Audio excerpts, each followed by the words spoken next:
1971 में जब भारत और पाकिस्तान के बीच युद्ध छिड़ा तो किसी ने नहीं सोचा था कि यह इतिहास की सबसे निर्णायक लड़ाइयों में से एक बन जाएगी। पाकिस्तान, जिसने बांग्लादेश, उस वक्त पूर्वी पाकिस्तान के लोगों पर जुल्मों की इंतहा कर दी थी, वो अपनी ताकत दिखा रहा था और भारत के सब्र का इम्तिहान ले रहा था। लाखों शरणार्थी भारत में घुस चुके थे। बंगाल, बिहार, असम, सब जगह अव्यवस्था फैल चुकी थी। इंदिरा गांधी के सामने सबसे बड़ा सवाल था, क्या अब भी शांति का रास्ता ही सही है?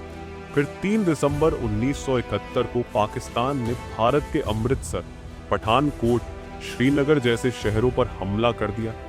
बस यही वो पल था जब भारत ने अपनी चुप्पी तोड़ी। सेना को खुली छूट मिल गई। इंडियन आर्मी ने पूर्वी पाकिस्तान में जोरदार तरीके से घुसपैठ की। मिजोरम, त्रिपुरा, मेघालय, बंगाल के रास्ते हमारे जवान पाकिस्तान को ढाका तक खदेड़ लाए। और फिर 16 दिसंबर 1971, इतिहास का सबसे बड़ा मोड़। पाकिस्तान की सेना ने घुटनों पर आकर सरेंडर कर दिया।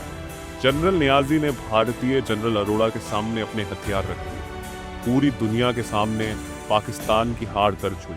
इस ऐतिहासिक दिन भारत ने न सिर्फ एक युद्ध जीता, बल्कि एक नया देश, बांग्लादेश, पैदा कर दिया। 90,300 पाकिस्तानी सैनिक भारत की कैद में थे। पूरी दुनिया में भारत की छवि एक शक्ति संपन्न राष्ट्र की बन चुकी थी। पर सवाल ये उठा, अब आगे क्या? इतने बड़े विजय के बाद भारत क्या करेगा? क्या कश्मीर पर अंतिम निर्णय लिया जाएगा? क्या पाकिस्तान से LOC को इंटरनेशनल बॉर्डर माना जाएगा? क्या भारत इन 9,30,000 सैनिकों के बदले पाकिस्तान से स्थायी शांति की कोई ठोस गारंटी लेगा?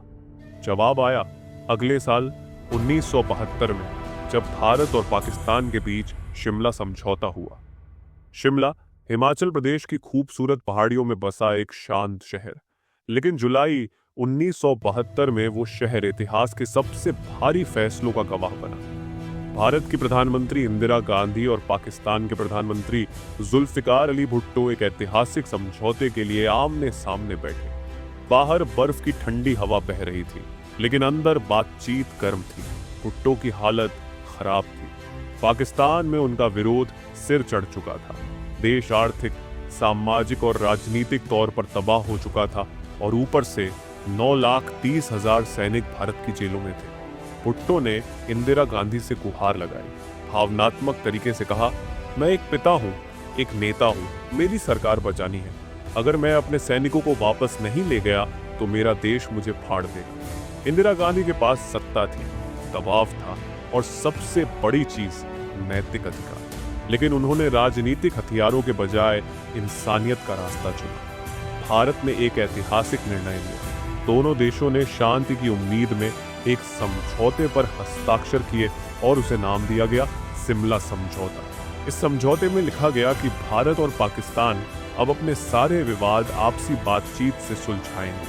किसी तीसरे देश, चाहे वो अमेरिका हो, चीन हो या संयुक्त राष्ट्र, को दखल देने की इजाजत नहीं होगी। इसके अलावा 1949 की सीज फायर लाइन को अब LOC यानी लाइन ऑफ कंट्रोल माना जाएगा। ये LOC ही भविष्य में भारत पाक की नई सीमा बन जाएगी। भारत ने इस शर्त पर 93,000 सैनिकों को बिना किसी शर्त, बिना किसी मुआवजे के वापस भेज दिया। जरा सोचिए, इतनी बड़ी जीत के बाद इतना बड़ा हथियार बिना किसी ठोस वादा लिए छोड़ दिया गया। ना तो पाकिस्तान ने LOC को संसद में पास किया, न कश्मीर विवाद को खत्म किया गया। बस शांति की एक उम्मीद पर भरोसा कर लिया गया।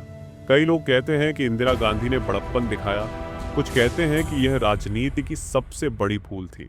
ये भी सच है कि शिमला अग्रीमेंट के समय इंदिरा गांधी पर अंतर्राष्ट्रीय दबाव भी था।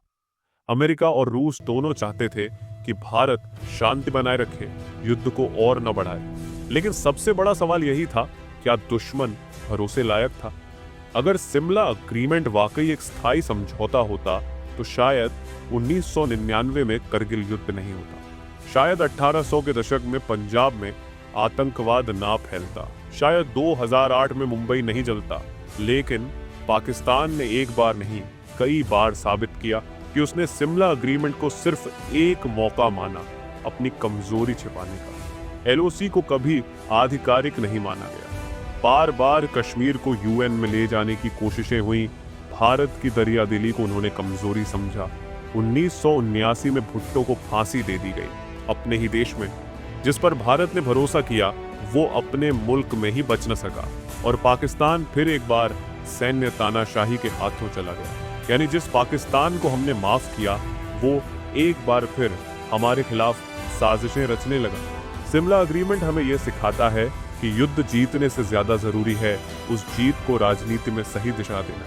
भारत ने उस वक्त नैतिकता का परिचय दिया, लेकिन पाकिस्तान की सोच हमेशा अलग रही। भारत ने शांति चाही, लेकिन पाकिस्तान ने उसे कायरता समझा। आज जब हम लाइन ऑफ कंट्रोल की खबरों में गोलीबारी की खबरें सुनते हैं, जब सैनिक शहीद होते हैं, जब बॉर्डर पर आतंकवाद फैलाया जाता है, तो शिमला अग्रीमेंट की स्याही मानो खून से धुल जाती है।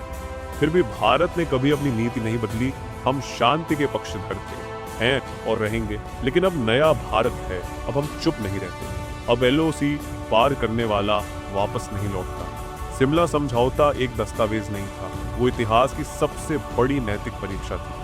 भारत ने उसमें अपना बड़प्पन दिखाया, लेकिन हमें ये भी याद रखना चाहिए, हर बार बड़प्पन दिखाना समझदारी नहीं होती। कभी कभी जवाब जरूरी होता है और भारत अब वो देश बन चुका है जो शांति की बात भी करता है और जब जरूरत हो तो इतिहास बदल भी देता है।